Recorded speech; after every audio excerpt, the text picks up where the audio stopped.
अब वो दिल्ली में खूब वायु प्रदूषण की बात हो रही है और कहा जा रहा है सांस लेना दुश्वार हो रहा है। इतनी जहरीली हवा हो चुकी है। दिल्ली में क्लाउड सीडिंग को लेकर तकरार। क्या है आर्टिफिशियल बारिश की यह तकनीक? कृत्रिम बारिश की बात हो रही है। आप समझ रहे हैं आप लोग? तो आप देखेंगे दिल्ली में दिवाली के बाद खराब एयर क्वालिटी को लेकर बीजेपी और आम आदमी पार्टी में जुबानी जंग छिड़ गई है। भारतीय जनता पार्टी सत्ता में है। केंद्र शासित प्रदेश है दिल्ली। विधानसभा में 70 सीटें, राज्यसभा में 3 सीटें, लोकसभा में 7 सीटें। रेखा गुप्ता यहाँ की चीफ मिनिस्टर है। आम आदमी पार्टी ने दिल्ली सरकार से पूछा कि जब एयर क्वालिटी इतनी खराब हो गई तो सीएम रेखा गुप्ता सरकार ने प्रदूषण कम करने के लिए क्लाउड सीडिंग के जरिए कृत्रिम बारिश क्यों नहीं करवाई। लेकिन दिल्ली के पर्यावरण मंत्री मनजिंदर सिंह सिरसा ने कहा कि क्लाउड सीडिंग के लिए पहले क्लाउड आता है, तब सीडिंग होती है। सोमवार को दिवाली की रात राष्ट्रीय राजधानी क्षेत्र में एयर क्वालिटी काफी गिर गई है और आप देखते हैं कि मंगलवार सुबह 5:30 बजे एयर क्वालिटी इंडेक्स 346 दर्ज की गई है और दिल्ली शहर के ज़्यादातर हिस्से में एक्यूआई रेड जोन में यानी खतरनाक स्थिति में आ गए और 301 से ऊपर का एक्यूआई इमरजेंसी की स्थिति मानी जाती है और इसमें लोगों के स्वास्थ्य पर गंभीर खतरा हो सकता है। एक बात आपको पता है, हम आप लोग जहाँ रह रहे हैं वहाँ भी पटाखे भले या आप देखिए कोई प्रदूषण फैलता है, कोई धुआं आता है तो हमारी भी आपकी सांसें उखड़ने लगती है, सांसें लेने में तकलीफ होने लगती है। आम आदमी पार्टी ने क्या आरोप लगाए? तो आप नेता और दिल्ली सरकार के पूर्व मंत्री सौरभ भारद्वाज ने दिल्ली सरकार पर हमला बोलते हुए कहा कि आर्टिफिशियल वर्षा क्यों नहीं कराई गई। क्या भाजपा सरकार लोगों को बीमार करना चाहती है? सौरभ भारद्वाज ने कहा कि क्या भाजपा का दिवाली के अगले दिन आर्टिफिशियल वर्षा कराकर प्रदूषण ठीक करने का दावा झूठा था। साथ ही आरोप लगाया कि पटाखा लॉबी से भी दिल्ली सरकार की सांठगांठ है, वरना पुलिस की मौजूदगी में प्रतिबंधित पटाखे नहीं बिकते। क्लाउड सीडिंग पर दिल्ली के मंत्री ने क्या कहा? तो आप देखिए क्लाउड सीडिंग पर दिल्ली के पर्यावरण मंत्री मनजिंदर सिंह सिरसा ने कहा, जो लोग हमसे पूछ रहे हैं कि हम क्लाउड सीडिंग क्यों नहीं करवा रहे हैं, मैं उन्हें बताना चाहता हूं कि क्लाउड सीडिंग में पहले बादल आते हैं, फिर सीडिंग होती है और सीडिंग तभी हो सकती है जब बादल हो और जिस दिन बादल होंगे हम सीडिंग करवाएंगे और बारिश भी होगी। सिरसा ने कहा कि मैं आपको दिखाना चाहता हूं कैसे आम आदमी पार्टी जानबूझकर पंजाब में किसानों को चेहरा ढककर पराली जलाने पर मजबूर कर रही है ताकि इस पराली का असर दिल्ली पर हो। और वो एक दूसरे पर आरोप प्रत्यारोप लगाने में चूकते थोड़ी है, वो लगाते रहते हैं। आप नेता अरविंद केजरीवाल ने 10 साल मुख्यमंत्री रहते हुए पंजाब के किसानों को गालियां दी, लेकिन अब सिर्फ 7 महीने में हमने एक ऐसी बीमारी पर काम करना शुरू किया जो पिछले 27 वर्षों से थी। अब इनके पेट में दर्द हो रहा है। अब बात आती है क्लाउड सीडिंग तकनीक क्या होती है।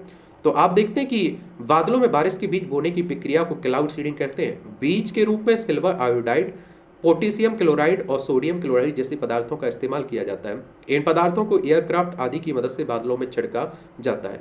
क्लाउड सीडिंग दो शब्द क्लाउड और सीडिंग से बना है। क्लाउड का अर्थ है बादल और सीडिंग का मतलब है बीज बोना। सुनने में अजीब लग सकता है लेकिन आसान शब्दों में कहें तो बादलों में बारिश के बीज बोने का की प्रक्रिया को क्लाउड सीडिंग कहते हैं। ध्यान देने वाली बात यह है कि बीज के रूप में सिल्वर आयोडाइड, पोटेशियम क्लोराइड और सोडियम क्लोराइड जैसे पदार्थों का इस्तेमाल किया जाता है। इन पदार्थों को एयरक्राफ्ट आदि की मदद से बादलों में छिड़का जाता है। ये पदार्थ बादल में मौजूद पानी की बूंदों को जमा देती है और जिसके के बाद बर्फ के टुकड़े दूसरे के टुकड़ों के साथ चिपक जाते हैं और बर्फ के गुच्छे बन जाते हैं। ये बर्फ के गुच्छे जमीन पर गिरते हैं। क्लाउड सीडिंग का एक लंबा इतिहास रहा है और अमेरिकी विज्ञानी बेसेंट जे शेफर ने क्लाउड सीडिंग का आविष्कार किया था और इसकी जड़ें 1940 के दशक में मिलती है। खासतौर पर उस दौरान अमेरिका में इस पर काम हुआ। आई आईआईटी कानपुर के प्रोफेसर एस एन त्रिपाठी ने बीबीसी को बताया कि जहां कोई भी बादल नहीं है वहां आप सीडिंग नहीं कर सकते हैं। तो सबसे पहले आप देखिए कि बादल है या नहीं है, तो किस ऊंचाई पर है उसके और उनके और वातावरण की विशेषता क्या है। फिर पूर्वानुमान के सहारे या माप कर ये पता लगाते हैं कि बादल में कितना पानी है और इसी के बाद बादलों में उपयुक्त स्थानों पर एक विशेष तरह का केमिकल साल्ट या साल्ट का मिश्रण डालते हैं। ये केमिकल बादल की माइक्रोफिजिकल प्रोसेस यानी बारिश के कण बर्फ को तेज कर देता है और जिसके बाद बरसात के रूप में जमीन पर गिरती है।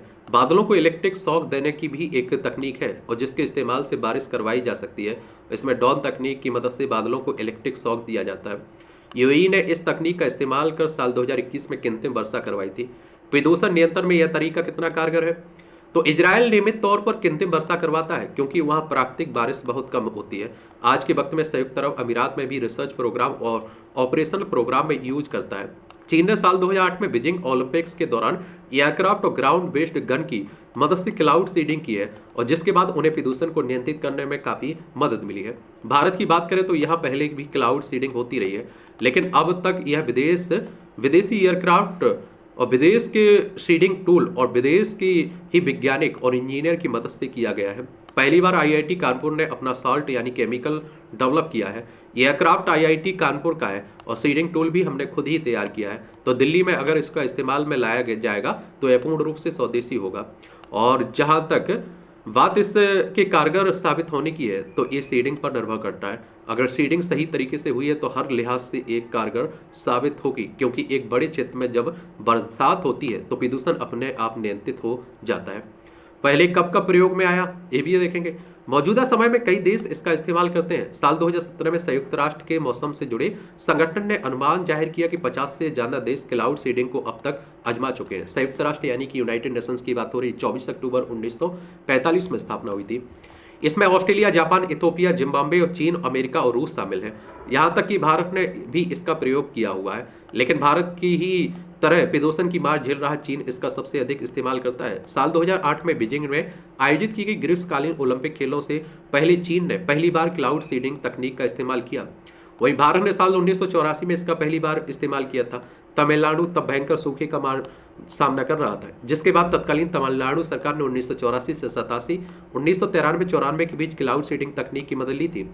साल 2003 और 2004 में कर्नाटक सरकार ने भी क्लाउड सीडिंग का प्रयोग किया। उसी साल महाराष्ट्र सरकार ने भी इसकी मदद ली थी। तो यही कहानी है क्लाउड सीडिंग की। आप लोग क्या सोचते हैं, अपनी राय बता सकते हैं। धन्यवाद।